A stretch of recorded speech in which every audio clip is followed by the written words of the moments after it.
have said, mga kaibigan ni Passion Blood, ang buhay natin, kasi pag narating mo na yung, huwag ka mabilis pa. Ang bilis mong maglakad. Sabi ko, kapag ka narating na natin yung age na 50s, dapat ang buhay natin ay hindi naman pahinga, kundi hinahinay na lang at hindi na tayo nagmamadali kasi parang medyo ano na tayo yung kalusugan natin ay hindi na katulad ng dati na kaya natin. Ang utak natin, yes, kaya natin. Pero ang katawan natin nagsasabi na ng mga signos. Mga signs ba na napapagod ka na? Signs na ang hirap bumangon sa umaga, 'di ba? Hindi ka na nga natulog ng maayos. Tinatamad ka pang bumangon para maglakad sana. 'Yun ang mga signs ng ng medyo umeedad na. Pero baka however, kahit umeedad na tayo, wag nating pabayaan ang ating sarili na sige na lang kasi matanda na ako. Hindi po ganoon. Kailangan tulungan natin ang ating sarili. Exercise natin ang mga buto-buto natin, maglakad, ang lungs natin, lumanghap ng sariwang hangin katulad ng ginagawa namin dito. Nandito kami ngayon naglalakad sa malapit din sa bahay. Hindi mo na kailangang lumayo, di ba? Kung may mga malapit na park na pwede kang maglakad, katulad dito sa amin, meron itong St. Helier Hospital na malawak ang park niya. Tapos meron din sa likod namin yung Wonder Valley Park. Pwede rin maglakad doon. O di ba hindi ka na gumastos ng gasolina? Nakapag-exercise ka pa, nakalanghap ka pa ng sariwang hangin. O saan ka pa?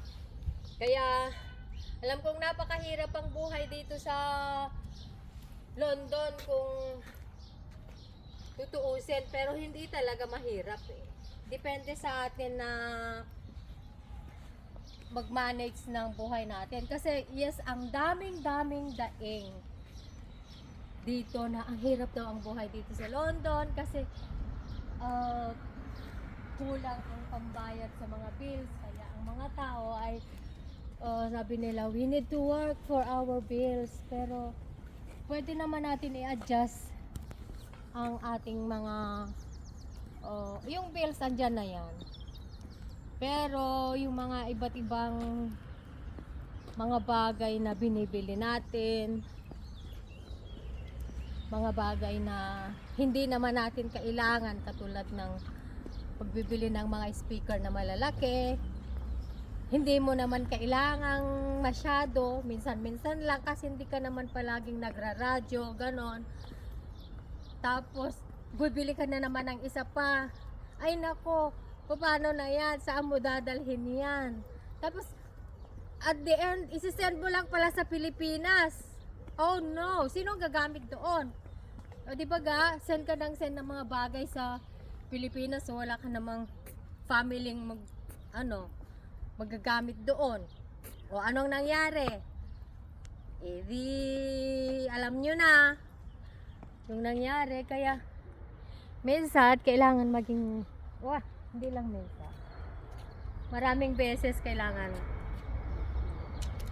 pag-isipan natin ang ating mga binibili. Kung ito ba ay kailangan natin. I think for us, no Jerry? For us, dapat ang iisipin natin pag gumastos tayo ng pera, iisipin natin, kailangan ko ba? O, diba? Pag may isip mong bumili ng speaker, saan ko gagamitin ito? May speaker naman na ako. Diba? Ganon yun. Kasi kolekta ng collect, hindi mo rin naman nagagamit eh. Diba? Oh, katulad ngayon, day off mo sana, magtatrabaho ka. O di hindi ka na naman nakapag-radyo. O di ba bully tayo ng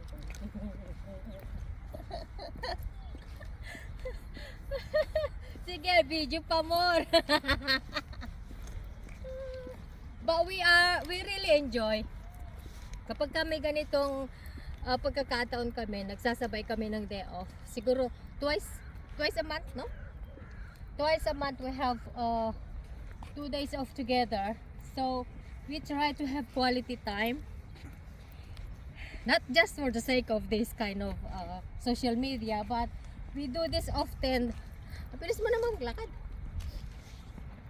We do this often kasi we take opportunity kung kailan kami makakapag ganito pagka hindi na namin kayang maglakad, kapag ka nagsisimmer frame na kami, hindi, habang kaya pa, habang binibigyan pa tayo ng pagkakataon ni Lord na maglakad, mag-enjoy ang buhay natin na hindi naman natin kailangan sumastos.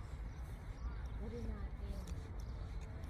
Kaya ini-encourage ko yung mga kamag-anak natin dyan na natutulog pa. Tayo ay maglakad. Yeah. Super ganda, super favorable ang panahon natin ngayon. Kaya in 1 hour time, ayan, ano na, magtatrabaho na naman yung nagbe-video sa atin. Kaya later in the afternoon, ewan ko kung ano ang plano mamaya, hapon, after work niya. But we are just thanking God kasi ay, malakas pa rin tayo. Malakas na magtrabaho. Malakas na kumain. Kaya in-encourage po namin kayo kung may mga pagkakataon kayong ganito, hindi mo na kailangan ng gumastos.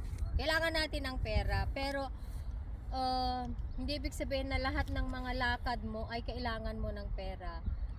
So when we are doing this, we are not spending money, but we are spending time together, building memories or creating memories together. Kahit kaibigan mo, kumare mo, kung may time kayong maglakad-lakad ng ganito, maglakad kayo kasi it's good for the heart. O, diba? Okay, thank you very much for watching. God bless us all.